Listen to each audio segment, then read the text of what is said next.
Hello again, Sandwich. I'm Greg Anderson. Welcome back to another edition of, actually, this is like our holiday edition of Ask the Sup. This is really your opportunity to learn directly from Superintendent Joe Maruszczak, who is coughing as I'm talking. Sorry about that. How does that happen? This I don't know. Professional broadcasting experience here. I apologize profusely. I think that's actually a sign that he's really eager to talk about some things. Absolutely. Got a lot to talk about. So here's the routine. As you know, we are soliciting questions from you. Ask our superintendent at gmail.com is the email address. It's going to stay up on your screen throughout this broadcast. And we invite your questions. So we've got some questions for you. But first, I just wanted to ask you, you're in your freshman year. I am. To use the academic phrase, the freshman year. Sure. We're coming out of a pandemic, many issues on the school system. I was thinking on my way over here, how much of your time is spent on the Maruszczak initiatives, the things that you want to bring to the school system, things that excite you, innovation, change, versus the normal course of the school system and the demand that it has, and what's the ratio look like in your mind? That's a tough question.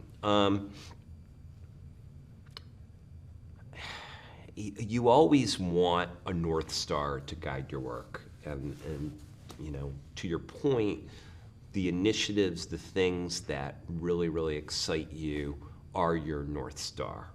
And my North Star is around ensuring every single child in the school district has very high outcomes and is meeting high expectations, but is also excited to learn, is fulfilled, and as a corollary, families are very much satisfied customers with the Sandwich Public Schools.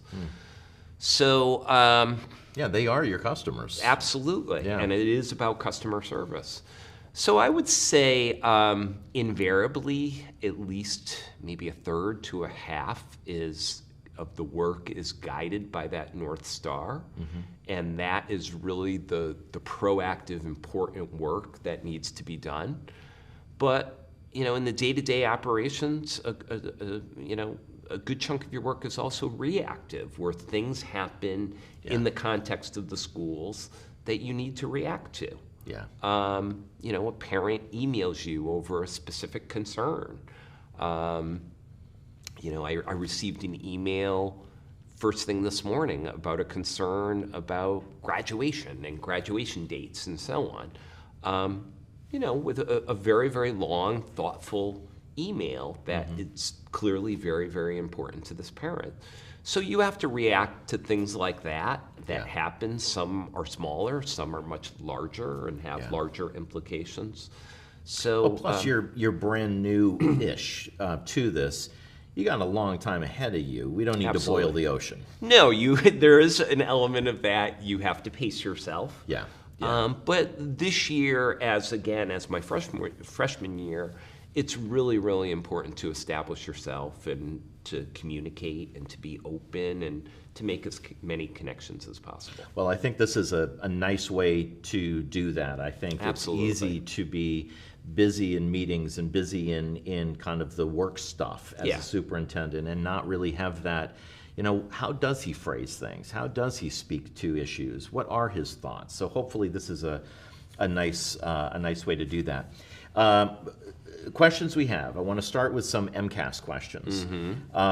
For Sandwich, in general, the rate of recovery at the elementary level has exceeded the rate of recovery at the secondary level.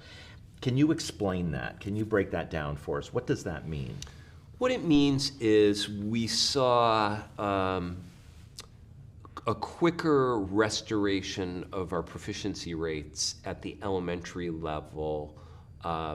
Just again, looking at that span of data of 2019, then 2021, and then 2022, of getting back to pre-pandemic levels as far as proficiency, and again, we can have an honest debate about whether we want to use 2019 as a benchmark or not, but that's what the state has chosen to do. A little bit quicker getting back to or approaching the 2019 levels at the elementary versus the secondary.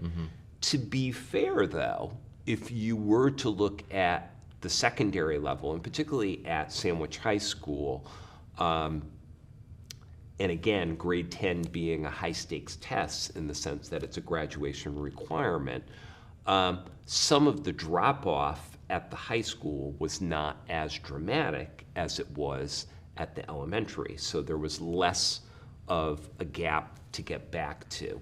And when you say drop-off, what do you mean by that? A lower decreasing of percentage of students that are at proficient. Got it. Okay. And then also, if you were to look at Sandwich High School's performance in 2022 relative to the other districts across the Cape, it's extremely high. We're pretty much neck and neck with Nauset, actually a little bit above Nauset. So, as myself and Maureen Wicklin, our assistant superintendent, presented to the school committee, the data is a little bit scattered, and it's different at different grade levels, and the work that we are doing is kind of disaggregating it by grade level, by content area, by strand, and kind of looking at where are the standards where we're doing very well, and where are standards where we've got to tweak the curriculum or change some of our instructional practices. So let's talk about that. All grade levels show recovery in math. What do you attribute that to? I think it's some of the intensive work that has been done in particularly last year. I know my predecessor, Pam Gould, and Maureen Wicklin met with individual teams. One that stands out is at the former STEM Academy, grade 7 and grade 8, and kind of did a deep dive in looking at the data from the previous years and where there were deficiencies in performance. So that, we've also been working with an outside consultant, Allison Mello, who's done an exemplary job in kind of, again, looking at that data analysis piece, and also has been working with a team of teachers to make some changes to the curriculum. So I think that work goes a long way, and when you're talking about a cohort of students that's about 180, it does oftentimes, Greg, get down to a micro level in looking at specific classes and so on. The ELA, English English language arts. Yes. Trying to combine words, Greg. Yes, I went to Emerson, so you would think I would be able to speak properly, but so ELA, conversely, needs some work. Correct. Particularly in the writing piece Correct. of all of that. Can you just explain what your plan is? What's the thought there? So I see this plan going on when I'm doing classroom walkthroughs at all times. And if a lot of the writing is informational writing at the various grade levels as far as what is expected of the students.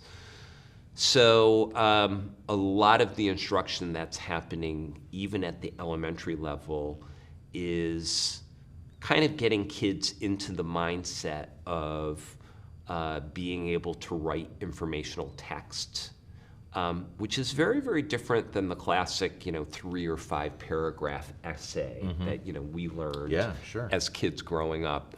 So it is exposure to a lot of nonfiction, exposure to methods of introducing a topic, providing details about the topic, any unanswered questions about the topic, and so on.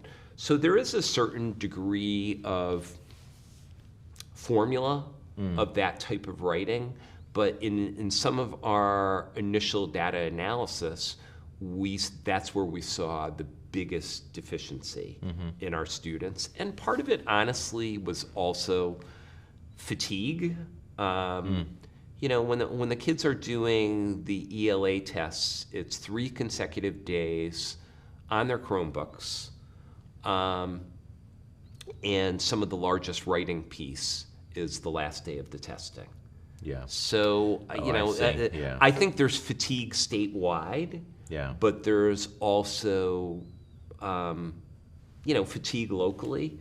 And I do think, you know, and we did note this at the school committee meeting, a little bit of an outlier for our community, but I think this was across the state, was just the absenteeism data that, you know, if you juxtapose that with the MCAS results, believe it or not, the 21-22 school year was much more challenging with regard to COVID than the previous school year was, even though we had the kids in year-round, or, you know, for a full 180 days. Interesting. When you look at the percentage of our kiddos that were out for 10 or more school days, across the district it was like 65%. Yeah.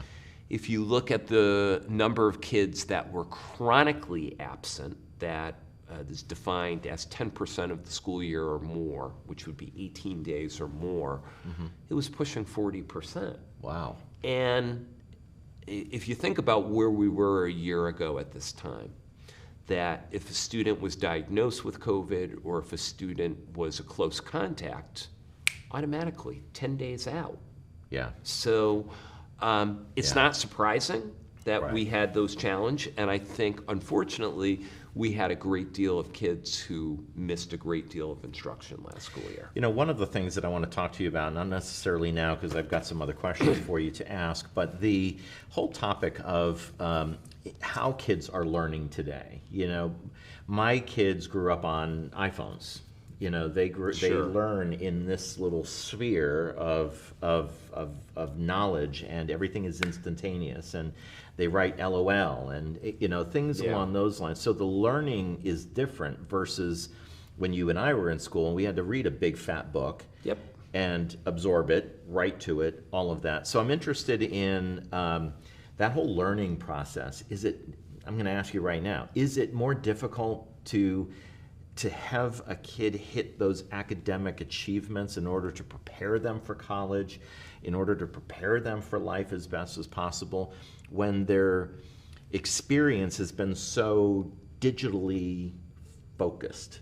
Do you know what I mean? I know exactly what you mean. Yeah.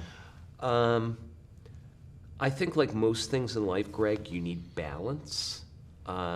We would be foolhardy if we did not give our students a digital experience vis-a-vis their curriculum.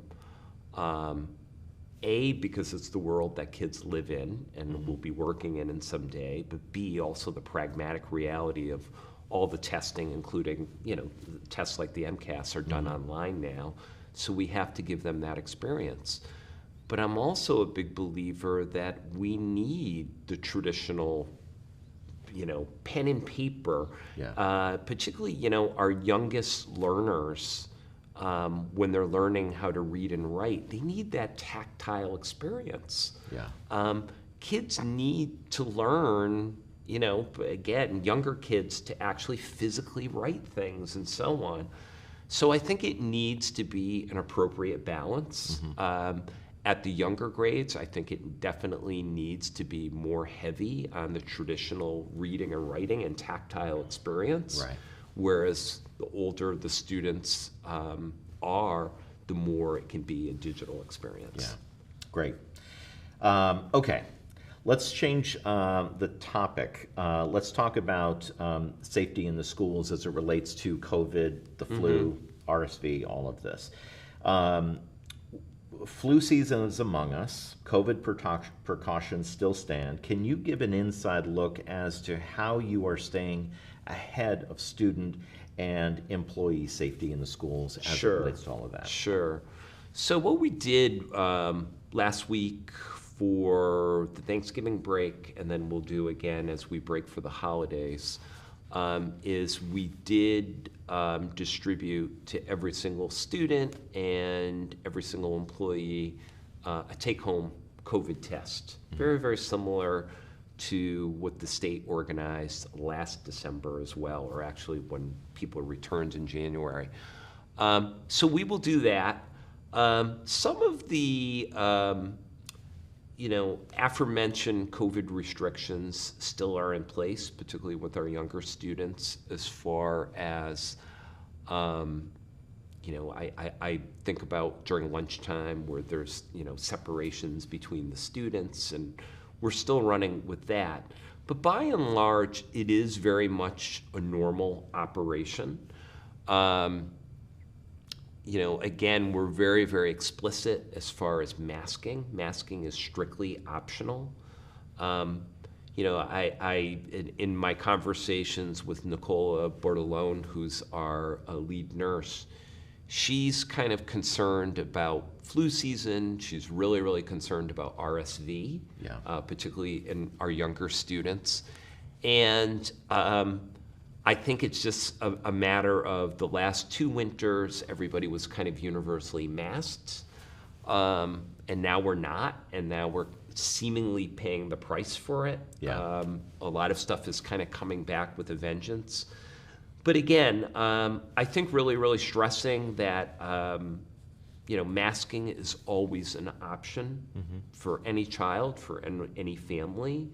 I don't foresee us going back to universal masking, but I think it's an option that's there. Are you hearing a lot of feedback from families, and maybe there's nothing that's kind of disrupting the whole mask discussion or the mask situation right now, but have you heard any feedback from families of, don't put my kid in a mask, or I want my kids in a mask? I mean, what are you hearing? Very, very little. Back in late September, early October, the policy subcommittee of our school committee revised our face coverings policy. And we had some folks that piqued interest, but it was more kind of on Facebook kind of noise. And a lot of it was speculative in nature that somehow we were going to do something draconian with regard to masking. And it was just hazmat suits for everybody. And it was just the desire, hey, let's make this more open-ended. We needed to change the policy because I think there was a caveat in the old policy that talked about universal masking still on school buses going back to last spring. So Kevin Soreau, who is our vice chair of the school committee, and I believe he also chairs the policy subcommittee, said, hey, why don't we make just something universal about, we'll go with what DESE and the CDC recommend should conditions change. So we made the language more broad. And I think overwhelmingly most families and community members completely understood what we were doing. Okay, good. Listen to me. Good. That's good. All right, you keep at that. We're going to try. Yeah, you're going to try. And that must not be easy. I mean, everybody has an opinion. Everyone's getting sick right now. And I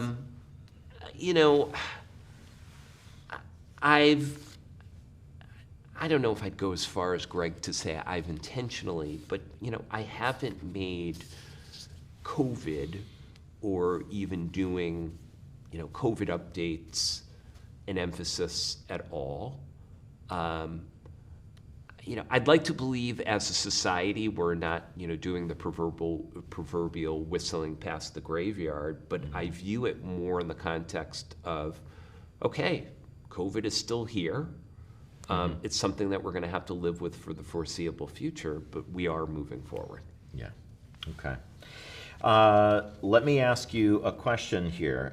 How are you doing with staffing? Are there any positions within the school district, significant positions that you are looking to fill that are vacant right now? So the biggest one that's vacant right now is our Director of Facilities position. As I'm sure you know, tragically, we lost John Nelson during the summertime. Yeah. So we posted that position, and we've got a decent amount of candidates, and we're very, very close. We're kind of in the finalist stage, and I anticipate bringing somebody new on board, hopefully for the 1st of January. Okay. Other than that, no, we genuinely don't have any openings. You get an occasional, resignation, in various positions. A lot of times it might be, a clerical or an ESP position. We've got one that will be opening. We're starting, slowly. People announce our retirements. Our Latin teacher at the high school is retiring. God love her. Yeah.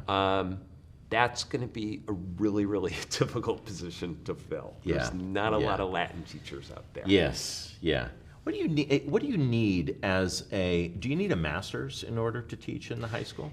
No, initially you don't, but the way the licensure system works in Massachusetts, you need to achieve it within your first 5 years of teaching.